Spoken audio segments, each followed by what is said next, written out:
تو ہم میر درد کا سوال نمبر 4 جو ہے تو وہ کریں گے. یہ خالی جگہوں کو پورا کرو. میر درد کی غزلیں ڈیش ڈیش میں لکھی گئی ہیں.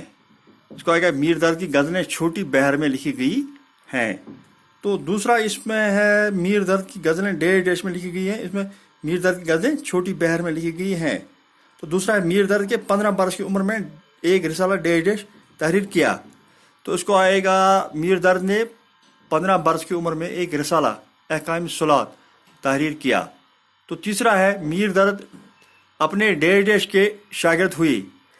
میر درد اپنے والد کے شاگرد ہوئی. تو چوتھا اس میں ہے ان کے کلام میں ڈیش ڈیش کا رنگ غالب ہے.